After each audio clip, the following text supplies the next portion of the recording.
Hey writers, I have been working on my graphic novel and transferring my thumbnails to like a little final piece of my story that I will eventually color in and make stand out and make snazzy, jazzy, and beautiful.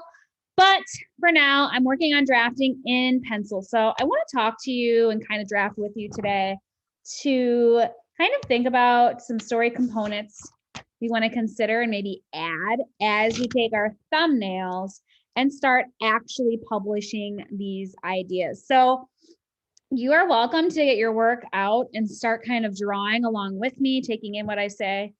You decide what works for you. Maybe you want to work along with me so you can actually practice some of the things that I'm mentioning to you, or you're welcome to just watch and then work. Whatever you choose.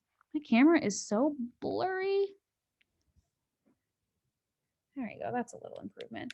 So I'm on my second page personally, and that is where I am at. So I'm going to be looking at my thumbnail, getting the gist of what I want to include, and then making sure my ideas transfer appropriately onto my final draft. So I already took time to trace out my panels. Notice those nice straight lines, and it's all in pencil right now.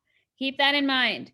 Wait until your entire story is finished before you go over and color and do pencil and pass pencil, right? And outline, because you might go back after I say some things and realize you want to add things to certain scenes.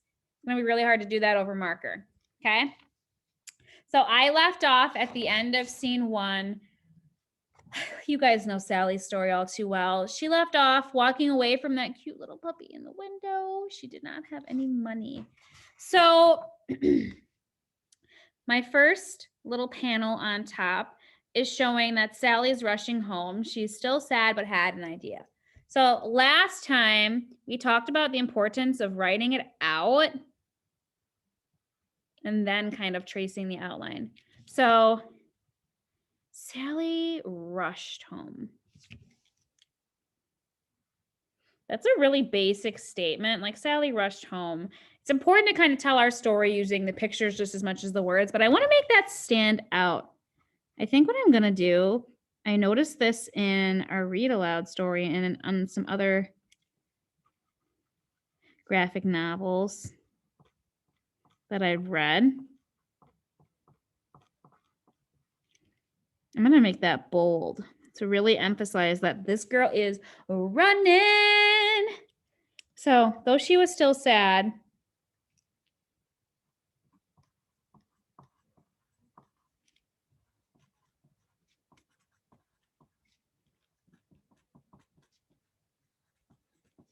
Sally, and I'm capitalizing the S in Sally because it's her name, had a great, all caps, I think, idea. So that's another thing to consider also. How are you positioning your words? I could have easily taken that and chosen to center it as well. So those are things that you can also be thinking about when you're working on your drafting. All right. So now I'm looking at my picture and I have Sally running home. So I'm going to start tracing and outlining my sidewalk. And I'm trying to kind of think of the order of what I want to show things. So I want to show the houses she's passing. So I'm going to draw her first because anything that is going to be behind her is going to overlap her. So I almost am like, oh, I should have maybe even not drawn the sidewalk right away. That's why it's so important to work in pencil. So I picked a kind of basic structure for drawing her. I'm going to show her outfit kind of shooting back a little bit. Feet running. Her arms are back to really show the speed that she is moving at. She's so fast, like so fast. And then she's got triangle hair. So here's another thing I want to remind you when it comes to thinking about making sure every detail of your story is coming across in your pictures.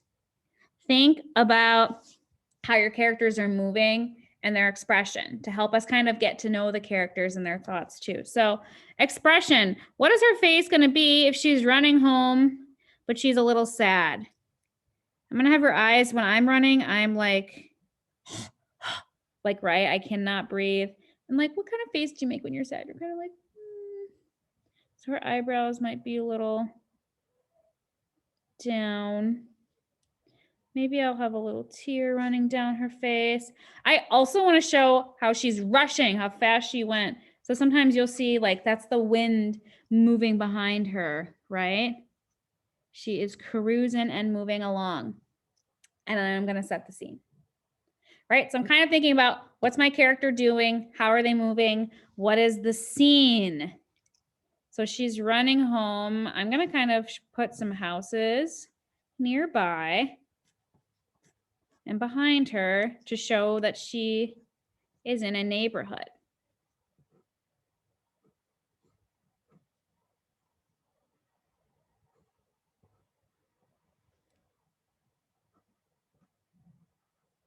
I'm thinking about that setting as well as I'm drafting my pictures.